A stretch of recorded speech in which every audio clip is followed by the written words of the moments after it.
Here's Dick Powell as Richard Diamond, private detective.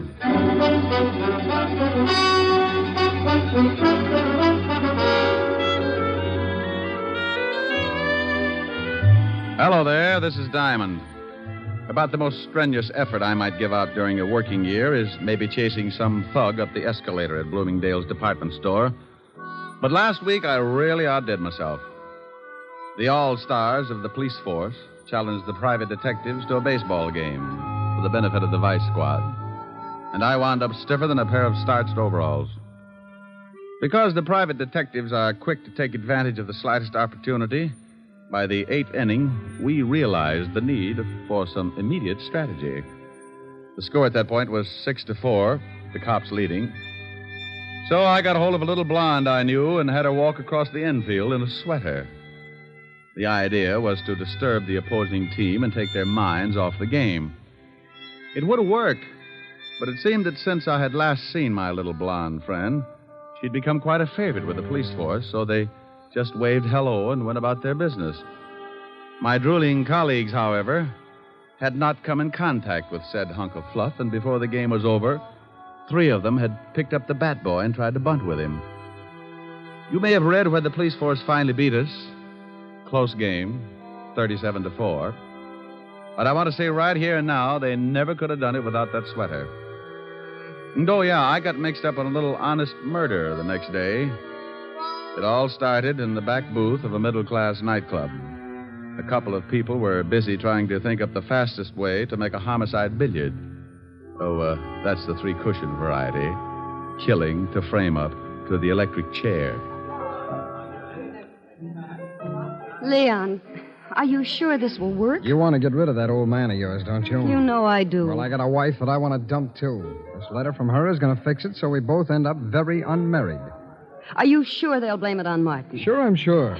When they find him with this letter and his own gun and the dead body of my dear little wife, they'll slap him in the chair so fast he won't know what happened. Who's going to find him with the body? That's your job, baby. I'll get the letter to your husband, and you swipe his gun and get it to me. And you go get yourself a private detective and tell the shamus that you suspect your husband of running around with another girl. You and the shamus tail your husband. I'll have it timed so you catch him with the goods right after the killing. Well, all right. I hope it works. It will if you want it to, baby. I want it to. Because I want you. Yeah. Yeah, and all that nice money your husband's going to leave you. Leon. Come here, June. Yeah.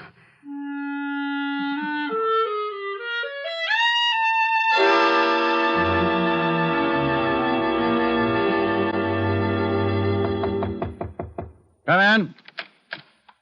Mr. Diamond? That's right. I want to hire a private detective. Well, good for you. Sit down. Thank you. What is your fee? What's the matter? Oh, stand up and sit down again. They're 52 gauge, Mr. Diamond. Like them? Oh, you'd look good if they were sweat socks. I don't think they'd go with a high heel. You've got a point. Now, what were you saying? I wanted to know what your fee is.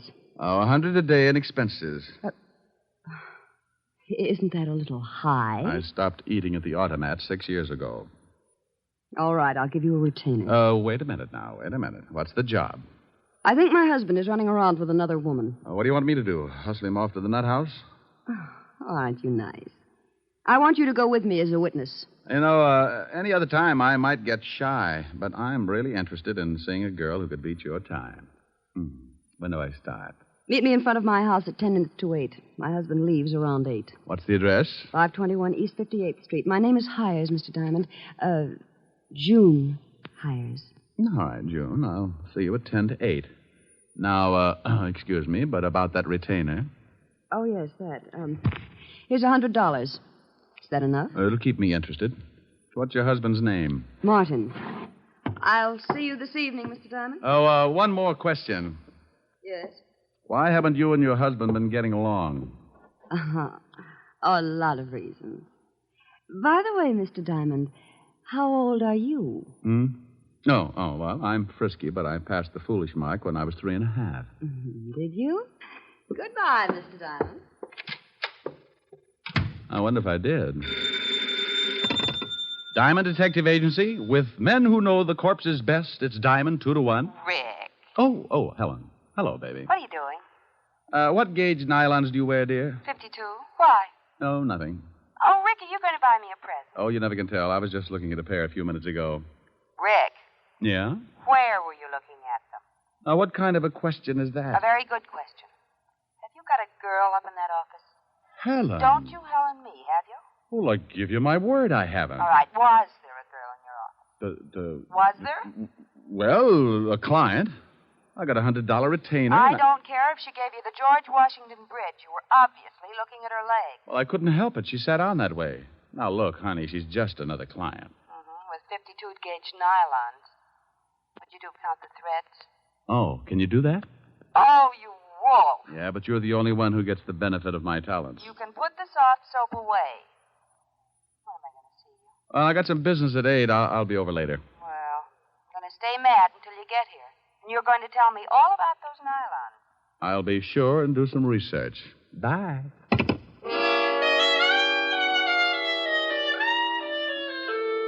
Well, there you are. You sit around and wait for a meal ticket to come in, and just because it happens to be fitted with curves, your best girl digs up the green-eyed monster. I don't know why gals get sore at a guy just because they catch him panting a little. After all, it's hot in New York. I spent the rest of the afternoon trying to hit a big horsefly with a rubber band and some paper clips, and by 6 o'clock we shook hands and called it a draw. I closed the office and went home. I got into some clean clothes and grabbed a bite to eat at the corner drugstore. At 10 minutes to 8, I was sitting in June Hyer's car, parked across the street from her front door. Mr. Diamond, how did you ever get to be a private detective? Mrs. Hyer, how did you ever get to be a housewife? You think things up in a hurry, don't you? Only when I got competition. You like competition?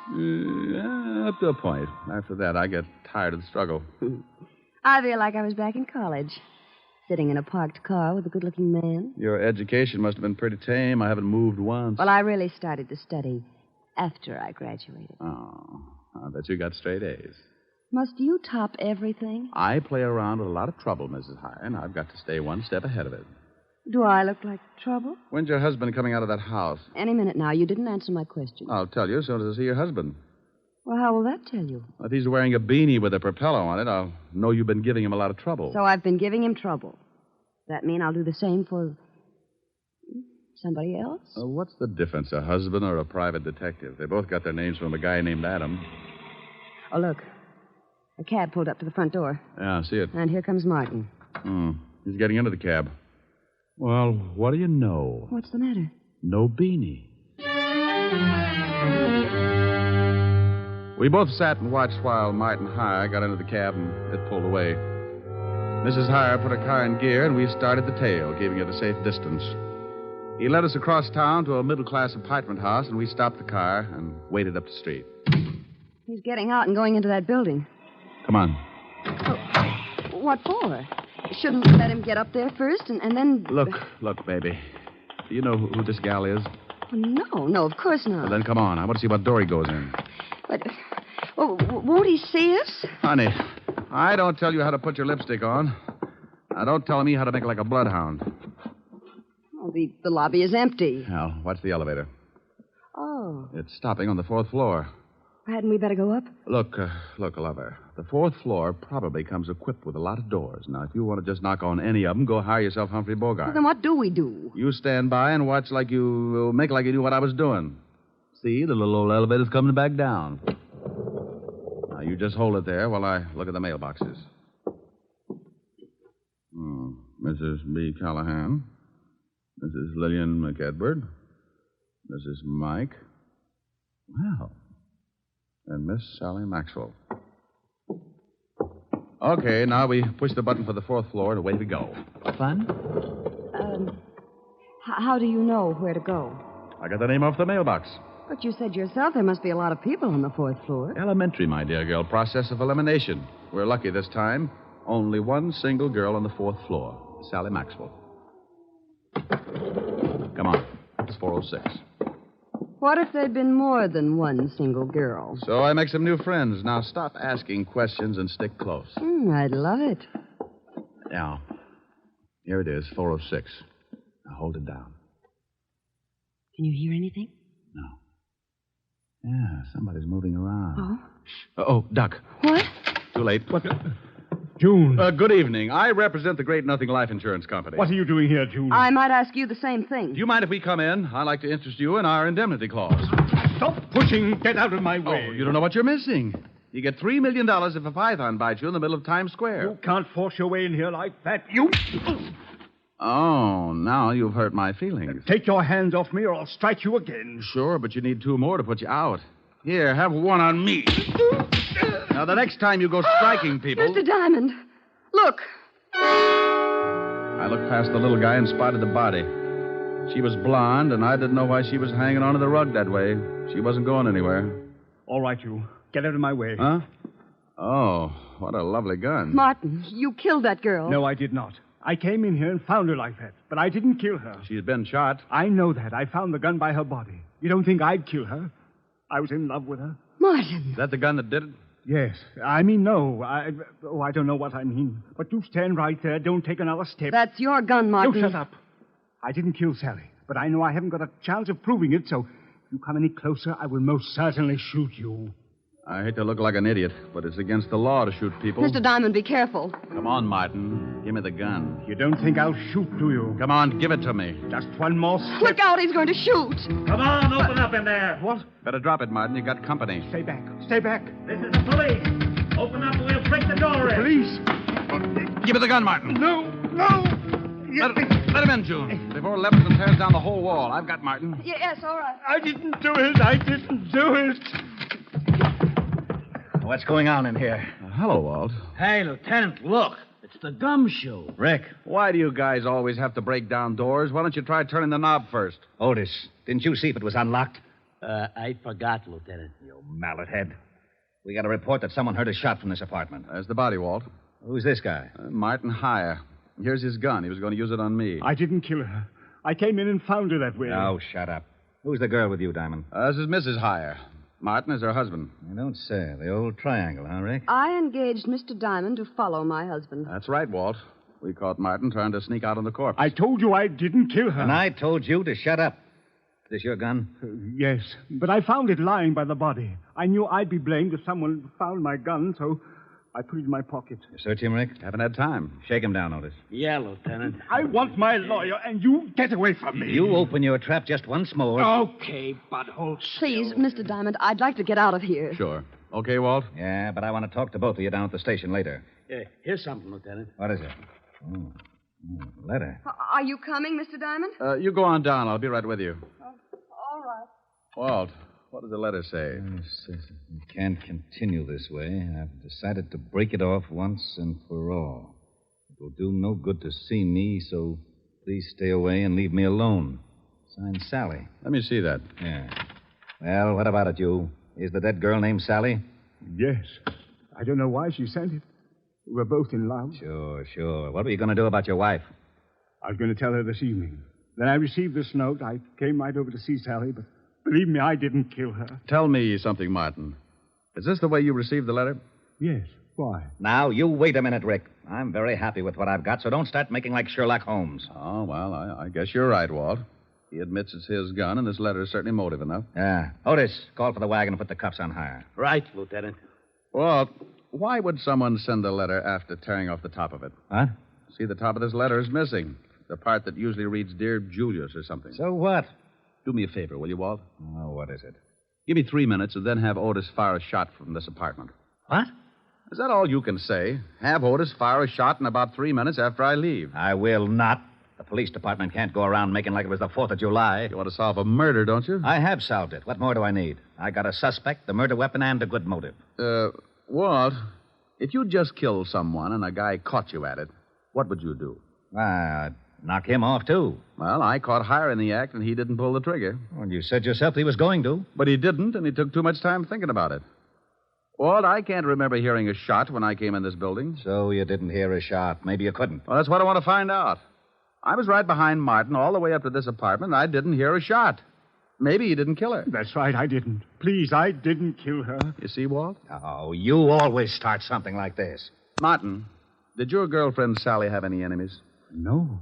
At least she never told me about any. Now, where are you, brain trust? Just a little more sure of myself. First, Martin can't make up his mind about shooting me. Then he claims that the murdered girl didn't have any enemies.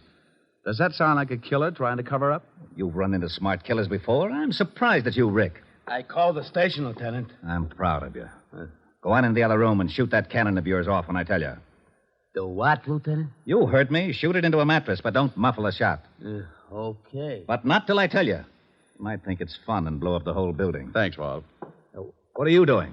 Oh, just looking around this desk to see if I can find the top piece of this letter. Oh, Martin, are you sure that your girlfriend didn't know anyone who might want to kill her? She never said she was in danger. But you might ask her husband. Her husband? Oh, swell. Why didn't you say something about her husband before this? You didn't ask. Oh. Who is her husband? His name's Leon Fisk. The gambler? Yes. Oh. Bye, Walt. Now, you wait a minute. Have Otis start making like a Roman candle 3 minutes after I leave. What's that you've got in your hand? Huh?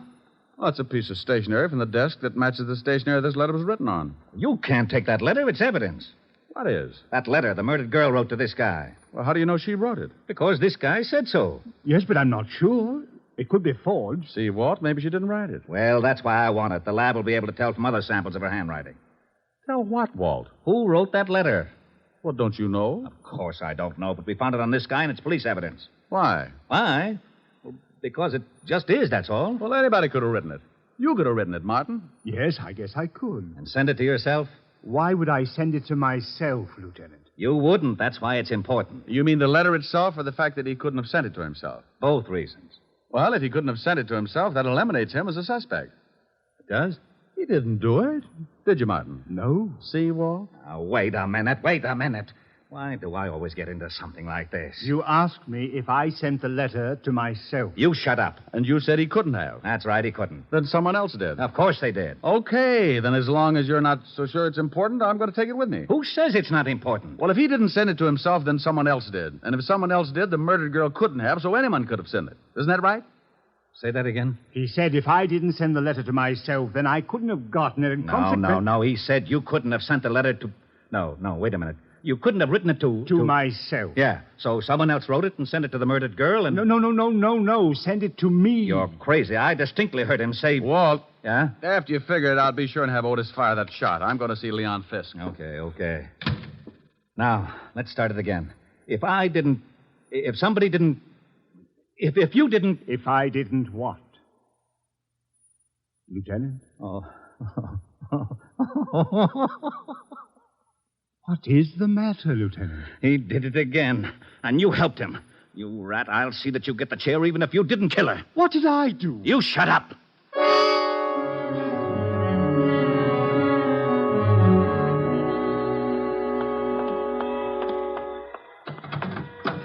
Well, what took you so long? I had to get a merry-go-round started. Can I drop you somewhere? Just relax for a second. I've got to think something out. Well, I didn't ever think Martin could kill anyone. Yeah. What was that? Just a backfire. Look, drive me across town. I want to talk to a guy named Leon Fisk. Leon Fisk? Yeah, runs a nightclub with an iron claw in the back room. What's the address? 222 East 45th. I remember it because when I was on the force, I used to raid his place for exercise. Thinking of doing some gambling? That's the way it'll probably end up. Let's go. She drove me across town, and 10 minutes later, we pulled up in front of a low building with a flight of steps leading down to a basement door. A large sign over the door read Cellar Club. I got out and thanked June for the lift and watched her drive off. I went down the steps and through the door. Something I can do for you? Yeah, I'd like to see Leon Fisk. Maybe you don't want to see it. What's the name? Just tell him Diamond. Okay. You got a phone booth? Yeah, right over there. Thanks. I found the phone booth and went in. In my business, you work with hunches, and sometimes they pay off. I knew that the torn letter had to be sent to someone the dead girl was going to slough. I didn't think it was Hyer, so the next best prospect was her husband, Leon Fisk. I didn't have a thing to pin on him, but a good bluff can open a lot of doors. I took out the letter and copied the handwriting on the other piece of stationery. I wrote the name Leon at the top, and then the words, "We can't continue," so they'd correspond with the first part of the original. Yeah? What was you writing? What's it to you? You don't have to get sore. I just thought maybe you was getting a tip on the horses, and I sure could use a winner. The nags have been beating me to death. Oh, no tip. Okay, the boss will see you. That door right over there. Thanks.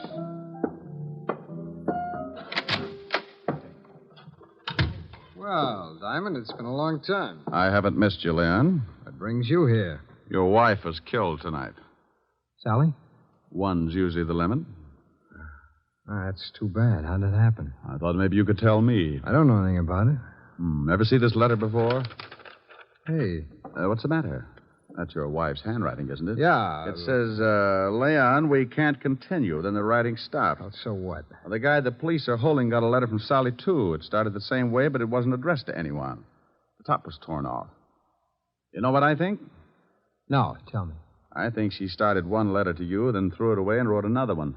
I think you sent the second to Martin Hyer after tearing off the name Leon. Go on, Diamond. You didn't count on her starting a second one, so you went up to her apartment and killed her with Martin's own gun. Oh, with his own gun. Maybe you can tell me how I got it. Oh, I think so. You had to know a lot of things before you could kill your wife. What time Martin would arrive so the time of death would be close. You had to have his gun to leave by the body, and you had to have a witness who would swear Martin killed her. It had to be timed just right. You're talking yourself into a corner. How would I get all these things? By working with someone who was close enough to Martin. Maybe like his wife. You're crazy. Am I? She just drove me to this place. So what? A lot of people know this place. She told me she didn't. So I gave her an address 8 doors down, but she pulled up right in front of your door. Well, that could happen. It was too pat, Leon. Getting me to come to her place at 10 minutes to 8 and knowing her husband would leave close to 8. She had to know it because that letter was delivered just before I got there. Think you can prove it? You made one mistake. I didn't hear a shot when I got to your wife's apartment. I found out later that you could hear one all the way down in the street. Your wife was killed before Martin went into that building. Probably when you saw his cab pull up. Well, anyway, it's enough to hold you on, and I think we can prove later on that you've been seeing June Hyers. You're a pretty smart shamus, Diamond. Oh, you mean you admit it? Okay, baby, come on in. June, come on out of there. Leon, are you crazy? Well. I didn't know you kept your back room stocked with nylons, Leon. Yeah. I guess you two don't need any introductions. Why did you have to drag me into this? You heard what Diamond said. He knows all about it. You got the car out back? Yes, but what are we going to do with him? Diamond? Well, he's going swimming with a barrel of cement. Lieutenant Levinson wouldn't like that. He knows I came here. You're lying. Wait a minute, maybe he isn't. Diamond was upstairs with him for quite a while. Okay, so we'll have to hurry things up. Leon, you can't shoot him. Yeah. You should know it's not polite to point. I'm not going to knock him off here in the office. We'll take him in the car and do it later. No, Leon. What do you mean, no? It was your idea to kill your wife. I just helped get the gun. I'm not going to be along if you kill Diamond. You're going to be right with me, baby, because you're in this up to your pretty neck, and I need that car. I'm not going to do it. Oh, yes, you are. Oh, you and Diamond go swimming together. Leon. Give me that gun. Let me go. Come on, drop it. You go to the devil. June, come back here. I'm getting out. You got me into this mess. Come back here, you dirty little tramp. Don't you take that car. You're not going anywhere, Leon. You want to bet? I'll fix you, Diamond. He hit me with the butt of his gun, and I went down like the price of wheat in July. As I picked myself up, I watched him run for the back door. June, wait for me. You're not going to leave me here to take a rock. I got my gun out and stumbled over to the window and looked out just as the car started up. I spotted Leon with a gun in his hand. He looked mean enough to start shooting with it. He did.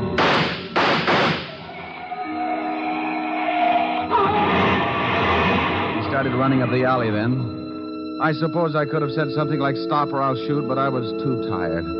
I just rested my arm on the window and let him have it.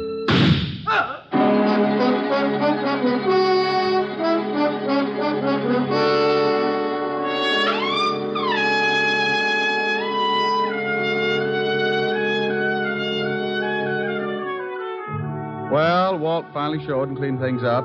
I was bleeding again, so I headed for 975 Park Avenue and my usual first aid station. Yes? Hello, Francis. Miss Asher in? Oh, my goodness, Mr. Diamond. Come in, sir. Come in. You've been hurt again. I guess you'll have to answer the door a little quicker after this, Francis, or build a first aid station in the hall. The usual, sir? No, you can forget the plasma, Francis. I had liver for dinner. I can stand the loss. Just as you say, sir. Miss Asher is in the study. Oh, thank you. Why don't you go to bed? You look tired. Yes.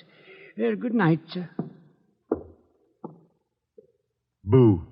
Oh, Rick. Yeah. Isn't it awful? Oh, what happened to your chin? Oh, I got it caught on a 38.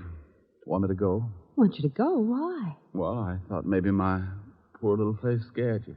Oh, I like your poor little mussed-up face. Well, thanks, Sporty. How about some music? Oh, I'm too tired. Turn on the radio. All right. Now, let me look at that chin. Oh, that's soothing. Hey, shut that radio off. I'm trying to sleep. Now, what is that? Oh, it's that crabby old neighbor. Oh, it is, huh? Now, Rick, don't get mad. I'll turn it off. You want something, Max? Yeah, some sleep. Is that too much to ask? Well, stick your head in a closet. Now, look, Bud. You look. That radio wouldn't wake a 2-year-old. Well, just pretend I haven't stopped teething, wise guy. All I want is some sleep. Oh, you do, huh? Sleepy time, gal. You're turning night into day. Rick. Oh, that guy upsets me. All right, he upsets you. That's too pretty a song to sing like that. No. Now, you do it right, or I'm going to be mad. Well, honey, then that's the last thing I want you to be. Now, cuddle up on the sofa. You comfy? Mm-hmm. Don't be mad now, baby. Sleepy time, gal. You're turning night into day. Sleepy time, gal. You've danced the evening away. Oh, that's wonderful. Before each silvery star fades out of sight, please give me one little kiss, then let us whisper goodnight. It's getting late, and baby, your pillow's waiting. Sleepy time, gal, when all your dancing is through. Sleepy time, gal, I'll find a cottage for you. You'll learn to cook and to sew. What's more, you'll love it, I know. When you're a stay-at-home, play-at-home, 8 o'clock, sleepy time, gal. Well, how was that, baby? Helen. Helen. Well, how do you like that? She snores, too. Hey, you! Max! Yeah, now what do you want? How about a game of gin? I'm lonesome.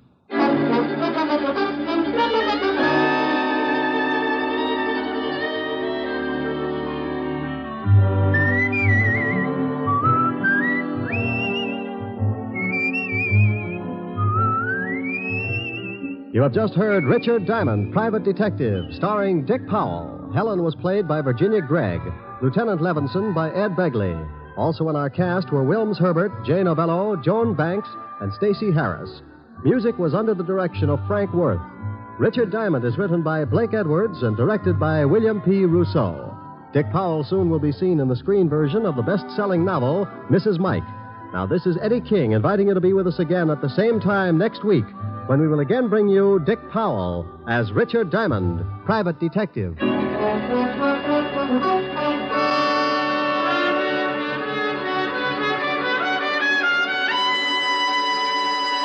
This program has come to you from Hollywood.